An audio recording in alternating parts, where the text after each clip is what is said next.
ಅಧ್ಯಕ್ಷರೇ,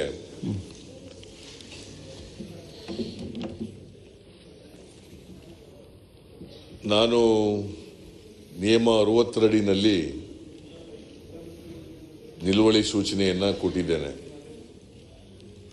ನೀವು ಅದನ್ನು 69ಕ್ಕೆ ಕನ್ವರ್ಟ್ ಮಾಡಬೇಕು ಅಂತೇಳಿ ತಮ್ಮ ಅಭಿಪ್ರಾಯ ವ್ಯಕ್ತ ಮಾಡಿದ್ದೀರಿ.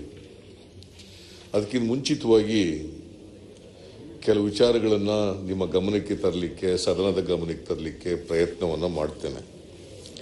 ಮಾನ್ಯ ಅಧ್ಯಕ್ಷರೇ, ನಿಮಗೆಲ್ಲ ಗೊತ್ತಿರೋ ರೀತಿಯಲ್ಲಿ, ಇಡೀ ರಾಜ್ಯಕ್ಕೆ ಗೊತ್ತಿರ್ತಕ್ಕಂಥ ರೀತಿಯಲ್ಲಿ 21/1/2021ರಲ್ಲಿ ಶಿವಮೊಗ್ಗ ಜಿಲ್ಲೆ,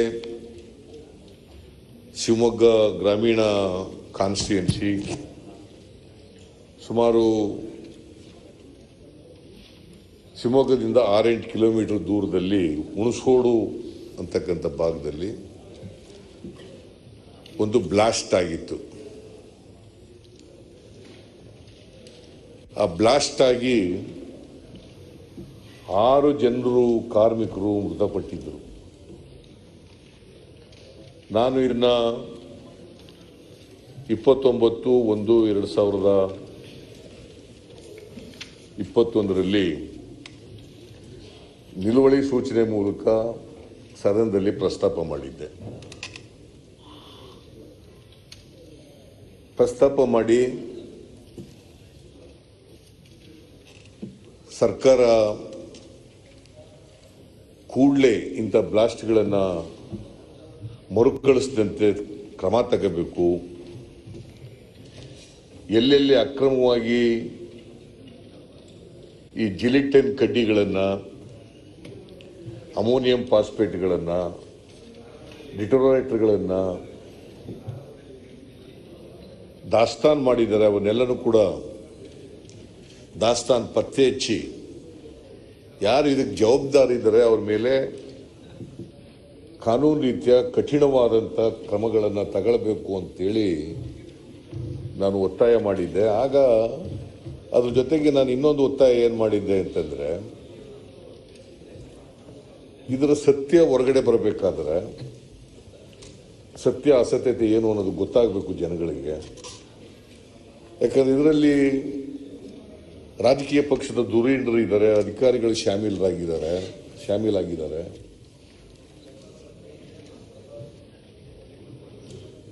ಸರ್ಕಾರ ಅಧಿಕಾರಿಗಳ ಮೇಲೆ ಒತ್ತಡ ಇರ್ತದೆ. ಇಂಥ ಸನ್ನಿವೇಶದಲ್ಲಿ ಅಧಿಕಾರಿಗಳಿಂದ ಅಥವಾ CIDಯಿಂದ ತನಿಖೆ ಮಾಡಿಸಿದ್ರೆ ಸತ್ಯ ಹೊರಬರಲ್ಲ. ಹೈಕೋರ್ಟ್ನ ಸಿಟ್ಟಿಂಗ್ ಜಡ್ಜಿಂದ ಒಂದು ಜುಡಿಷಿಯಲ್ ಪ್ರೋಬ್ ಆಗಬೇಕು. ಆ ಜುಡಿಷಿಯಲ್ ಪ್ರೋಬ್ ಆದರೆ ಒಂದು ಇಂಡಿಪೆಂಡೆಂಟ್ ಏಜೆನ್ಸಿಯಿಂದ ತನಿಖೆ ಆದಾಗ ಆಗ್ತದೆ, ಸತ್ಯ ಹೊರಬರ್ತದೆ. ಯಾರ್ಯಾರು ಇದರಲ್ಲಿ ಶಾಮೀಲಾಗಿದ್ದಾರೆ, ಈ ಅಕ್ರಮ ಗಣಿಗಾರಿಕೆಯಲ್ಲಿ, ಬ್ಲಾಸ್ಟಿಂಗ್ನಲ್ಲಿ, ಎಕ್ಸ್ಪ್ಲೋಸಿವ್ ರೂಲ್ಸ್ ಪಾಲನೆ ಆಗಿದೆಯಾ ಇಲ್ವಾ, ಇವೆಲ್ಲವೂ ಕೂಡ ಗೊತ್ತಾಗಬೇಕು. ಇದ್ರ ಹಿಂದ್ಗಡೆ ಯಾರಿದ್ದಾರೆ ಅನ್ನೋದು ಗೊತ್ತಾಗಬೇಕು ಅಂತೇಳಿ ನಾನು ಹೈಕೋರ್ಟ್ ಸಿಟ್ಟಿಂಗ್ ಜಡ್ಜಿಂದ ಮಾಡಬೇಕು ಅಂತ ಒತ್ತಾಯ ಮಾಡಿದೆ. ಆದರೆ ಸರ್ಕಾರ ಒಪ್ಪಲಿಲ್ಲ. ನಾವು ರೀಜನಲ್ ಕಮಿಷನರಿಂದ ತನಿಖೆ ಮಾಡಿಸ್ತೀವಿ, ರೀಜನಲ್ ಕಮಿಷನರ್ ಮೂಲಕ ತನಿಖೆ ಮಾಡಿ ರಿಪೋರ್ಟ್ ತಗೊಂಡು ಕ್ರಮ ತಗೋತೀವಿ ಅಂತ ಒಂದು ಹೇಳಿದ್ರು. ಎರಡನೇದು, ಇನ್ನು ಮುಂದೆ ಈ ರೀತಿಯಾದಂಥ ಸ್ಫೋಟಗಳು ನಡೆಯದಂತೆ ನಾವು ಕ್ರಮ ವಹಿಸ್ತೀವಿ, ಮತ್ತೆ ಮರುಕಳಿಸದಂತೆ ಕ್ರಮ ವಹಿಸ್ತೀವಿ ಅಂತೇಳಿ ಆಶ್ವಾಸನೆಯನ್ನು ಕೊಟ್ಟಿದ್ರು. ಆದರೆ ಈ ಆಶ್ವಾಸನೆಗೆ ಉಳಿತು.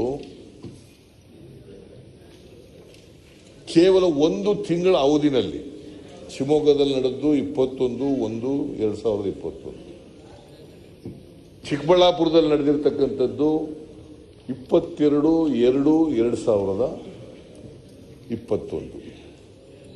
ಅಂದರೆ ಒಂದು ತಿಂಗಳ ಅಂತರದಲ್ಲೇ ಇನ್ನೊಂದು ಸ್ಫೋಟ ಆಗಿದೆ. ಎಲ್ಲಿ? ಚಿಕ್ಕಬಳ್ಳಾಪುರದ ಜಿಲ್ಲೆ ಆ ಗುಡಿಬಂಡೆ ತಾಲೂಕಿನ ಬಾರ್ಡರ್ ಪಕ್ಕದಲ್ಲಿ ಒಂದು ಹಿರೇನಾಗವಲ್ಲಿ ಅನ್ನೋ ಕಡೆ, ಹಿರೇನಾಗವಲ್ಲಿ ಅನ್ನೋ ಕಡೆ ಸ್ಫೋಟ ಆಗಿ ಶಿವಮೊಗ್ಗದಲ್ಲಿ 6 ಜನ ಸತ್ತಿದ್ರು ಅಮಾಯಕರು. ಮತ್ತೆ ಇಲ್ಲಿ 6 ಜನ ಸತ್ತಿದ್ದಾರೆ ಚಿಕ್ಕಮಗಳೂರಿನಲ್ಲಿ. ಒಟ್ಟು 1 ಡಜನ್ ಜನ ಸತ್ತಿದ್ದಾರೆ ಕಾರ್ಮಿಕರು. ಇದಕ್ಕೆ ಯಾರು ಹೊಣೆ? 12 ಜನರು ಜೀವ ಕಳ್ಕೊಂಡಿದ್ದಾರೆ. ಅಮಾಯಕ ಜನರು, ಕೂಲಿ ಮಾಡಕ್ಕೆ ಬಂದಿದ್ದ ಜನ, ಕೂಲಿಗಳು. ನಮ್ಮ ರಾಜ್ಯದವರು ಇದ್ದಾರೆ, ಬೇರೆ ರಾಜ್ಯದವರು ಇದ್ದಾರೆ. ಪಾಪ ಹೊಟ್ಟೆಪಾಡಿಗೋಸ್ಕರವಾಗಿ ಕೂಲಿ ಮಾಡಕ್ಕೆ ಬಂದಂಥ ಜನರಿಗೆ ರಕ್ಷಣೆ ಇಲ್ಲದೆ ಹೋದರೆ, ಅಕ್ರಮವಾಗಿ ಸ್ಫೋಟ ಮಾಡ್ತಕ್ಕಂಥವರ ಹಟ್ಟಹಾಸ ನಿಲ್ಲಿಸದೆ ಹೋದರೆ ಇದು ಕೊನೆಯಲ್ಲಿ. ಅದರಿಂದ ಮಾನ್ಯ ಅಧ್ಯಕ್ಷರೇ, 12 ಜನ, ನಾನು 2 ಕಡೆ ಹೋಗಿದ್ದೆ ಸ್ಪಾಟ್ಗೆ. 27/1/2021 ಅಲ್ಲಿ ಹೋಗಿದ್ದೆ ಶಿವಮೊಗ್ಗಕ್ಕೆ. 27/1/2021 ಶಿವಮೊಗ್ಗದಲ್ಲಿ ಹೋಗಿದ್ದೆ, ಅಲ್ಲಿ ಸ್ಫೋಟ ಆದಂಥ ಜಾಗಕ್ಕೆ. ಮತ್ತೆ 22ನೇ ತಾರೀಕು ಸ್ಫೋಟ ಆಯಿತು, 23ನೇ ತಾರೀಕು ಇಲ್ಲಿ ಹೋಗಿದ್ದೆ. ಸನ್ಮಾನ ಅಧ್ಯಕ್ಷರೇ, ಮಾನ್ಯ ವಿರೋಧ ಪಕ್ಷದ ನಾಯಕರು ತಾವು ಇದನ್ನ ಈ ಕನ್ವರ್ಟ್ ಮಾಡಿ ಸುದೀರ್ಘವಾಗಿ ಚರ್ಚೆ ಒಂದು ಟೈಮ್ ನಿಗದಿ ಮಾಡಿದ್ರೆ ಸಚಿವರು ಬರ್ತಾರೆ, ಅದನ್ನ ಕನ್ವರ್ಟ್ ಮಾಡಿ ಚರ್ಚೆ ಮಾಡ್ಲಿಕ್ಕೆ ನಮ್ದೇನು ತಕರಾರಿಲ್ಲ. ಅದಕ್ಕೆ ಅದನ್ನ ಕನ್ವರ್ಟ್ ಮಾಡಿ ಅವಕಾಶ ಕೊಟ್ಬಿಟ್ರೆ, ಒಂದು ಸಮಯ ನಿಗದಿ ಮಾಡಿದ್ರೆ ಸುದೀರ್ಘವಾಗಿ ಮಾತಾಡ್ಬೋದು. ನಮ್ಮ ಗಣಿ ಸಚಿವರು ಬಂದದಕ್ಕೆ ಉತ್ತರನು I am not going to take much time. Okay. Jagadish ಶೆಟ್ರೆ, ನಿಮಗೆ ಬಿಟ್ಟು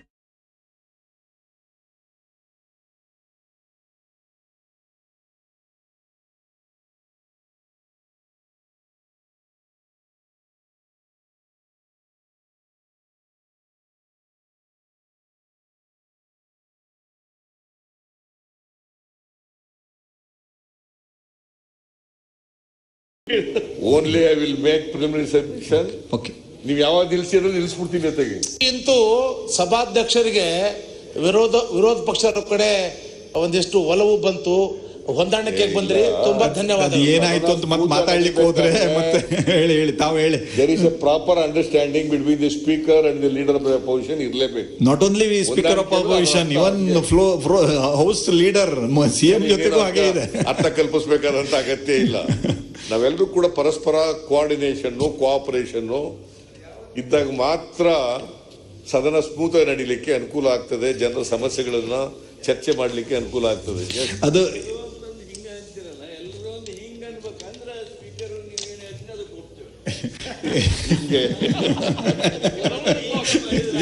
ಇಲ್ಲ ನಿಮ್ಗೆ ಅವ್ರು ಹಂಗೆಲ್ಲ ಕೈ ಮಾಡ್ಲಿಕ್ಕೆ ಬರೋದಿಲ್ಲ ಅವರಿಗೆ. 60 ಡಿಗ್ರೀಸ್ ಮಾಡಿ ಇಟ್ಕೊಂಡು ಇಲ್ಲ. ನನಗೆ ಒಂದು ಬಹಳ ಸಂತೋಷ ಇರೋದೇನು ಅಂದ್ರೆ, ನಾನು ಸ್ಪೀಕರ್ ಆಗಿ ಎಲ್ಲರೂ ಸದನದಲ್ಲಿರೋರು ಎಲ್ಲರೂ ಒಟ್ಟಾರೆ ಕಾರ್ಯಕಲಾಪಗಳನ್ನ ಚೆನ್ನಾಗಿ ನಡೆಸೋದಕ್ಕೆ ಪೂರ್ಣ ಸಹಕಾರ ಕೊಡ್ತಿದ್ದಾರೆ. ನಾನಂತೂ ಎಲ್ಲರಿಗೂ ಧನ್ಯವಾದ ಹೇಳೋದಕ್ಕೆ ಬಯಸ್ತೇನೆ. ಅಂದ್ರೆ ಎಲ್ಲರದ್ದು ಒಳ್ಳೆ ಸಹಕಾರ ಇದೆ, ಈ ಭಾಗದವ್ರದ್ದಿರಲಿ ಈ ಭಾಗದವ್ರದ್ದಿರಲಿ. It all depend upon your attitude. Because ನೀವು ಆ ಥರ ಎಲ್ರಿಗೂ ಕೂಡ ಸ್ನೇಹದಿಂದ ನೋಡ್ಕೊತಾ ಇರೋದ್ರಿಂದ, ಪ್ರೀತಿಯಿಂದ ನೋಡ್ಕೊತಾ ಇರೋದ್ರಿಂದ such an atmosphere is existing. Okay, ಮುಂದುವರಿಬೇಕು. ಅದರಿಂದ ಮಾನ್ಯ ಅಧ್ಯಕ್ಷರೇ, ಚಿಕ್ಕಮಗಳೂರಿನ ಹಿರೇನಾಗವಲ್ಲಿನಲ್ಲಿ, ಅಲ್ಲ ಚಿಕ್ಕಬಳ್ಳಾಪುರದ ಹಿರೇನಾಗವಲ್ಲಿನಲ್ಲಿ 6 ಜನ ಸತ್ತಿದ್ದಾರೆ ಮಾನ್ಯ ಅಧ್ಯಕ್ಷರೇ. 6 ಜನ. ಇನ್ನು 1 ತಿಂಗಳಾಗಿಲ್ಲ. What is the government is doing?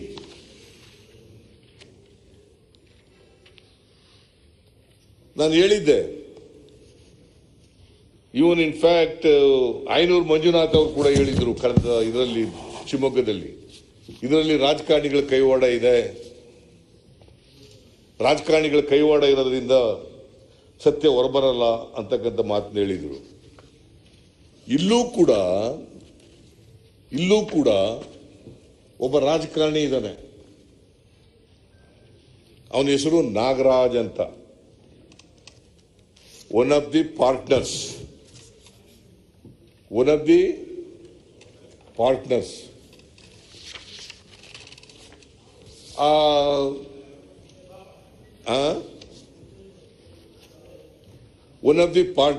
ಅವನಿಗೇನಂತ ಕರೀತಾರೆ ಅಂದ್ರೆ ಬಿಜೆಪಿ ನಾಗರಾಜ್ ಅಂತ ಕರೀತಾರೆ. ಗುಡಿ ಬಂಡೆ ಬಿಜೆಪಿ ನಾಗರಾಜ್ ಅಂತ ಕರೀತಾರೆ.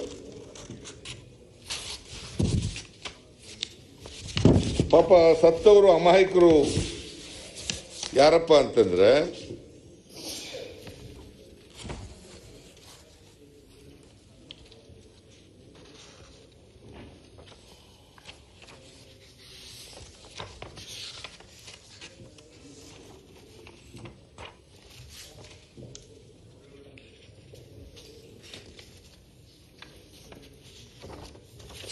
ಅಮಾಯಕರುಗಳು.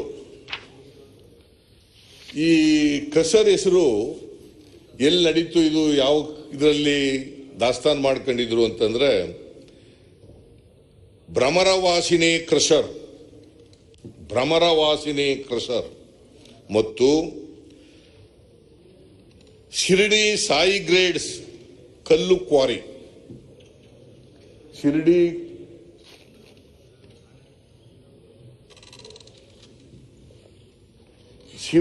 ಸಾಯಿ ಅಗ್ರಿಗೇಟ್ಸ್ ಕಲ್ಲು ಕ್ವಾರಿ.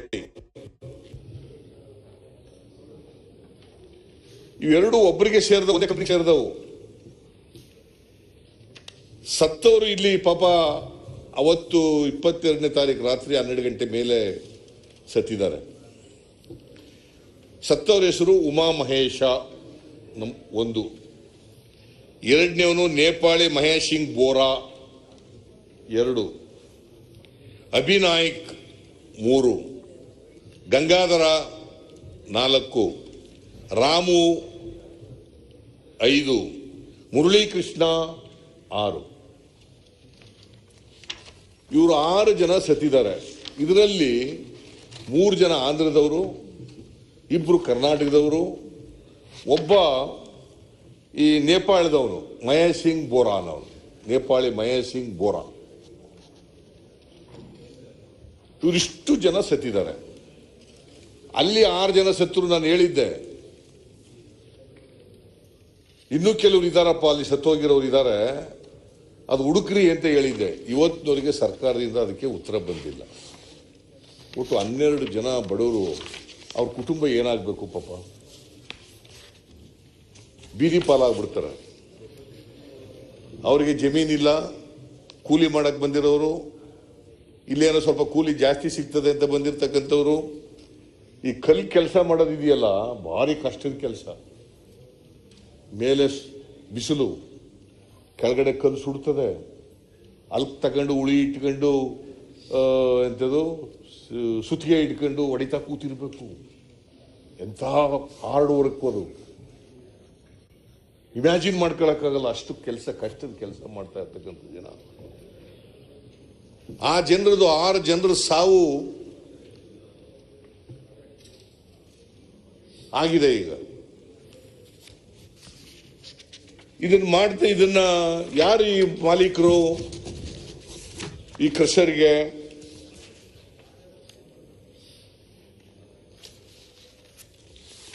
ರಿಯಾಜ್ ಅಂತ ಕಂಪ್ಲೇಂಟ್ ಕೊಟ್ಟಿದ್ದಾನೆ. ರಿಯಾಜ್ನವ್ರ ಸ್ಟೇಟ್ಮೆಂಟ್ ರೆಕಾರ್ಡ್ ಮಾಡ್ಕೊಂಡು, ರಿಯಾಜ್ ಅಂತಂದ್ರೆ ಆ 7 ಜನ ಆಗಿದೆ, ಆ 6 ಜನ ಸತ್ತೋಗಿದ್ದಾರೆ. ಇನ್ನೊಬ್ಬ ರಿಯಾಜ್ ಅನ್ನೋನಿಗೆ ಕಾಲಿಗೆ ಏಟು ಬಿದ್ದು ಅವನು ಬದುಕೊಂಡಿದ್ದಾನೆ. ಅವನು ಐ ವಿಟ್ನೆಸ್, ಎಲ್ಲಕ್ಕೂ ಐ ವಿಟ್ನೆಸ್. ಅವನು ಹೇಳಿಕೆ ಮೇಲೆ ಕಂಪ್ಲೇಂಟ್ ತಗೊಂಡು ಪೊಲೀಸ್ನವರು, ಮಂಜುನಾಥನ್ ಅವರು ಕಂಪ್ಲೇನೆಂಟು, ಇನ್ಸ್ಪೆಕ್ಟರು, ಪೊಲೀಸ್ ಇನ್ಸ್ಪೆಕ್ಟರು, ಅವರು ಕಂಪ್ಲೇಂಟ್ ತಗೊಂಡು ಅವ್ರು ಕಂಪ್ಲೇನೆಂಟ್ ಆಗಿ FIR ಹಾಕಿದ್ದಾರೆ.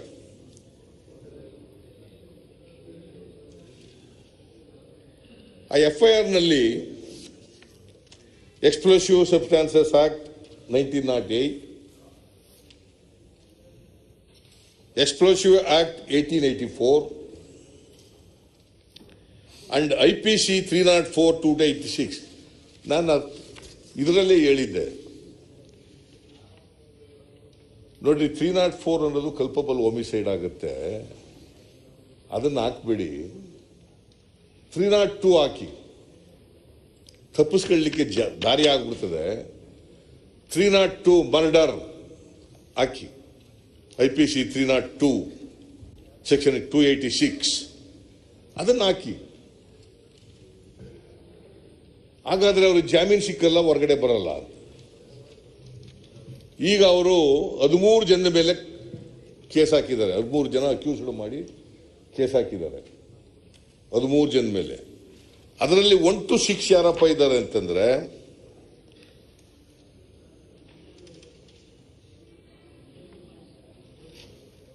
ಒಂದು A1 ನಾಗರಾಜ್, ಬಿಜೆಪಿ ನಾಗರಾಜ್ ಅಂತ ಇವನು ಕರೆಯೋದು. A2 Raghavendra Reddy, A3 Lakshmipathi, A4 Shivareddy, A5 Praveen, A6 ಆನಂದ. ಇವರು ಇಷ್ಟು ಜನ 1 to 6. ಈ 13 ಜನದಲ್ಲಿ ಸತ್ತವರು 6 ಜನ ಇದ್ದಾರಲ್ಲ, 7 ಜನ, ಒಬ್ಬ ಇಂಜೂರ್ಡ್ ಆಗಿರೋನು ಮತ್ತು 6 ಜನ ಸತ್ತವರು, ಅವ್ರನ್ನೂ ಅಕ್ಯೂಸ್ಡ್ ಮಾಡಿದ್ದಾರೆ. ಒಟ್ಟು 13 ಜನ ಅಕ್ಯೂಸ್ಡ್ ಇದ್ದಾರೆ. ಈಗ 25ನೇ ತಾರೀಕು 5 ಜನರನ್ನ ಅರೆಸ್ಟ್ ಮಾಡಿದ್ದಾರೆ. ಅದರಲ್ಲಿ ನಾಗರಾಜನ್ ಕೂಡ ಅರೆಸ್ಟ್ ಮಾಡಿದ್ದಾರೆ. ನಾನು ಹೋಗಿದ್ದ ದಿನ ಅರೆಸ್ಟ್ ಮಾಡಿರಲಿಲ್ಲ ಈ ನಾಗರಾಜನ್ಗೆ. ನಾನು ಭೇಟಿ ಕೊಟ್ಟಾಗ ಅರೆಸ್ಟ್ ಆಗಿಲ್ಲ. ನಾನು SP ಹೇಳಿದೆ, ನಾನು ಆ ಬಿಜೆಪಿ ನಾಗರಾಜ ಕೂಡಲೇ ಅರೆಸ್ಟ್ ಮಾಡ್ರಿ ಅವ್ರನ್ನ, ಈಸ್ ದಿ ಕಿಂಗ್ ಪಿನ್, ಅವನ್ನ ಅರೆಸ್ಟ್ ಮಾಡ್ರಿ ಅಂತ ಹೇಳಿ ಒತ್ತಾಯ ಮಾಡಿದ್ದೆ. ಅವ್ರನ್ನ ಅರೆಸ್ಟ್ ಮಾಡಿದ್ದಾರೆ. ಆಮೇಲೆ 2 ಅಧಿಕಾರಿಗಳನ್ನ ಸಸ್ಪೆಂಡ್ ಮಾಡಿದ್ದಾರೆ. ಒಬ್ರು ಇನ್ಸ್ಪೆಕ್ಟರ್ ಮಂಜುನಾಥ್ ಅಂತ, ಇನ್ನೊಬ್ರು ಸಬ್ ಇನ್ಸ್ಪೆಕ್ಟರ್ ಗೋಪಾಲ್ ರೆಡ್ಡಿ ಅಂತ, ಅವರಿಬ್ಬರನ್ನ ಸಸ್ಪೆಂಡ್ ಮಾಡಿದ್ದಾರೆ. ಬೇರೆ ಯಾರು ಅಧಿಕಾರಿಗಳು ಯಾರ್ಯಾರು ವೈಲೇಟ್ ಮಾಡಿದ್ದಾರೆ, explosive act 1908, explosive substances act 1908, explosive act 1884, explosive rules 208. ಯಾರ್ಯಾರು ಇವನ್ನೆಲ್ಲ ವೈಲೇಟ್ ಮಾಡಿದ್ದಾರೆ ಅವ್ರು ಯಾರ ಮೇಲೂ ಏನು ಕ್ರಮ ತಗೊಂಡಿಲ್ಲ. ಶಿವಮೊಗ್ಗದ ಬ್ಲಾಸ್ಟ್ನಲ್ಲೂ ಕ್ರಮ ತಗೊಂಡಿಲ್ಲ, ಇದರಲ್ಲೂ ಕೂಡ ಕ್ರಮ ತಗೊಂಡಿಲ್ಲ. ಇವತ್ತಿನವರಿಗೆ ಅವ್ರು ಯಾರ್ಯಾರು ಜವಾಬ್ದಾರಿ ಇದ್ದಾರೆ ಅವರೆಲ್ಲ ರಾಜಾರೋಷವಾಗಿ ತಿರುಗಾಡ್ಕೊಂಡಿದ್ದಾರೆ, ಭಯ ಇಲ್ಲ. ಅದಕ್ಕೆ ನಿಮಗೆ ಡೆಕ್ಕನ್ ಹೆರಾಲ್ಡ್ ಪತ್ರಿಕೆಯಲ್ಲಿ ಒಂದು ವರದಿ ಬಂದಿದೆ, ಡೆಕ್ಕನ್ ಹೆರಾಲ್ಡ್. ಅವ್ರು ಏನಂತ ಹೇಳಿದ್ದಾರೆ ಶಿವಮೊಗ್ಗ ಇದ್ರ ಬಗ್ಗೆ ಅಂತಂದ್ರೆ, a month on no breakthrough in Shivamogga blast. Shivamogga blast ಬಗ್ಗೆ ಹೇಳಿದರು. ಶಿವಮೊಗ್ಗ ಬ್ಲಾಸ್ಟ್ ಕೇಸ್ ಅವ್ರು ಏನ್ ಹೇಳಿದ್ದಾರೆ, a prominent leader of BJP told DH, Deccan Herald, on the condition of anonymity that the government was protecting the culprits as a majority of those involved in illegal stone mining activities belong to the ruling party. ಇದು ನಾನು ಹೇಳಿರೋದಲ್ಲ, ಡೆಕ್ಕನ್ ಹೆರಾಲ್ಡ್ನವರು ವರದಿ ಮಾಡಿರೋದು. He said ಅಂದ್ರೆ BJP ಮನುಷ್ಯ ಅವ್ರಿಗೆ ಹೇಳಿದಾರಲ್ಲ ಅವರು, there in association of illegal stone quarry owners led by BJP leader in the district. So the police are unlikely to initiate action against them. The district administration has suspended illegal crusher units and quarries after the incident, but did not initiate action against those operating them. Suspend ಮಾಡಿದ್ದಾರೆ, ಆದರೆ ಯಾರು ಅದನ್ನು operate ಮಾಡಿದ್ದಾರೆ ಅವ್ರ ಮೇಲೆ ಕ್ರಮ ತಗೊಂಡಿಲ್ಲ ಅಂತಕ್ಕಂಥದ್ದನ್ನು ಬಹಳ ಸ್ಪಷ್ಟವಾಗಿ ಒಬ್ರು ಬಿಜೆಪಿಯ ನಾಯಕರು ಹೇಳಿದ್ರು. ಅವರ ಹೇಳಿಕೆ ಆಧಾರದ ಮೇಲೆ ಡೆಕ್ಕನ್ ಹೆರಾಲ್ಡ್ನವರು ಇದನ್ನ ಮಾಡಿದ್ದಾರೆ.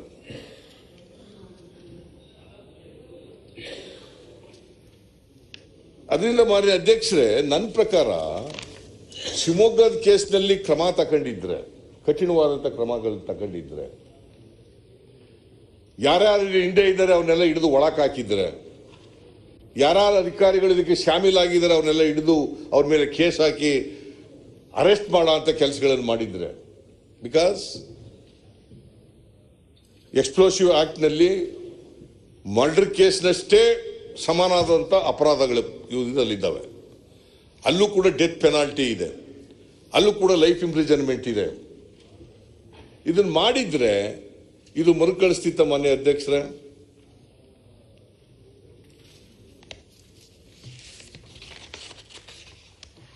ಆಮೇಲೆ ಈ times of the economic times ಒಂದು ವರದಿ ಮಾಡಿದೆ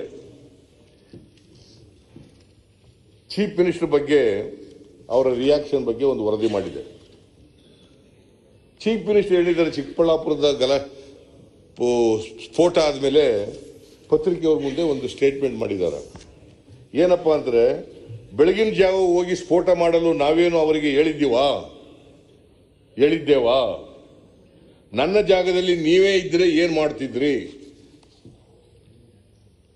ಅದಕ್ಕೆ ಅವ್ರು ಏನ್ ಹೇಳಿದ್ದಾರೆ, ಎಕನಾಮಿಕ್ ಟೈಮ್ಸ್ ಹೇಳಿದ್ದಾರೆ ಅಂತಂದ್ರೆ 24ನೇ ತಾರೀಕು ಫೆಬ್ರವರಿ ಅವ್ರು ಏನ್ ಹೇಳಿದ್ದಾರೆ ಅಂತಂದ್ರೆ, lethargic response to the tragedy ಅಂತ ಬರೆದಿದ್ದಾರೆ. Lethargic response to the tragedy ಅಂದ್ರೆ ಸರ್ಕಾರ, ಮುಖ್ಯಮಂತ್ರಿಗಳು ಯಾರೇ ಮುಖ್ಯಮಂತ್ರಿ ಇರಲಿ, ಸರ್ಕಾರ ನಡೆಸ್ತಕ್ಕಂಥವ್ರು ಅವರು ಜವಾಬ್ದಾರಿಯಿಂದ ಹೇಳಿಕೆಗಳನ್ನು ಕೊಡಬೇಕಾಗ್ತದೆ. ಅಮಾಯಕರು 12 ಜನ ಸತ್ತಿರುವಾಗ ಮನುಷ್ಯನ ಜೀವ ಎಷ್ಟು ಅಮೂಲ್ಯವಾದದ್ದು ಅಂತಕ್ಕಂಥದ್ದನ್ನು ಗಮನದಲ್ಲಿಟ್ಟಬೇಕಾಗ್ತದೆ. ಇವೆಲ್ಲನೂ ಕೂಡ ಹಿಡಿದೇನೆ ಈ ರೀತಿಯಾಗಿ ಸ್ಟೇಟ್ಮೆಂಟ್ ಕೊಟ್ಟಿದ್ದಾರೆ ಅಂತೇಳಿ ಎಕನಾಮಿಕ್ ಟೈಮ್ಸ್ನವರು ಪ್ರತಿಕ್ರಿಯೆ ಮಾಡಿದ್ದಾರೆ. ಅದರಿಂದ ಮಾನ್ಯ ಅಧ್ಯಕ್ಷರೇ, ನಾನು ಕೇಳ್ತೀನಿ, ಇವತ್ತಿನವ್ರಿಗೆ ಶಿವಮೊಗ್ಗದಲ್ಲಾಗಲಿ ಏನು ಕ್ರಮ ತಗೊಂಡಿದ್ದೀರಿ? ಇವತ್ತಿನವ್ರಿಗೆ ಏನೂ ತಗೊಂಡಿಲ್ಲ. ಅಲ್ಲಿ ತಗೊಂಡಿದ್ರೆ ಇದು ನಿಲ್ತಾ ಇತ್ತು, ಇಲ್ಲಿ 6 ಜನ ಸಾಯೋದನ್ನ ನಿಲ್ಲಿಸಬಹುದಾಗಿತ್ತು. ಸೊ ಇದರಿಂದ ಇದು ಆಗಿದೆ ಸರ್ಕಾರದ ಬೇಜವಾಬ್ದಾರಿತನದಿಂದ, ಸರ್ಕಾರದ ನಿರ್ಲಕ್ಷ್ಯದಿಂದ ಅಥವಾ ರಾಜಕಾರಣಿಗಳನ್ನ ರಕ್ಷಣೆ ಮಾಡೋ ದೃಷ್ಟಿಯಿಂದ. ಒಂದು ಡಿಟೇಲ್ ನೀವು ಕನ್ವರ್ಟ್ ಮಾಡಿ ಡಿಟೇಲ್ ಚರ್ಚೆ ಅವಕಾಶ ಕೊಟ್ಬಿಡಿ. ಆಯ್ತು, ಈಗ ಕನ್ವರ್ಟ್ ಮಾಡ್ಲಿ ಬಿಡಿ, ಮಾಡಿ ಒಂದು ಕನ್ವರ್ಟ್ ಮಾಡಿ, ಸಮಯ ನಿಗದಿ ಮಾಡಿ. ಆಯ್ತಪ್ಪ, ನೀವ್ ಹೇಳಿದಾಗೆ ಕೇಳ್ತೀವಿ ಜಗದೀಶ್ ಶೆಟ್ಟರೆ. ಹಂಗಲ್ರಿ, ಆಯ್ತು, ನೀವು ಸೀನಿಯರ್, ನಿಮ್ಮ ಅಡ್ವೈಸ್ ಕೇಳ್ತೀವಿ ನಾವು. ಅಡ್ವೈಸ್ ಈಗ ಅವ್ರಿಗಿಂತ ಸೀನಿಯರ್ ಅಲ್ಲ ನಾವು, ನಿಮ್ಗಿಂತ ಸೀನಿಯರ್ ಅಲ್ಲ ಅವ್ರು. ನಿಮ್ಗಿಂತ ಸೀನಿಯರ್ ಅಲ್ಲ ನಾವು, ನನಗಿಂತ ಜಾಸ್ತಿ ವಿರೋಧ ಪಕ್ಷದಲ್ಲಿ ಕೂತಿದ್ದಾರೆ ಅಲ್ವಾ?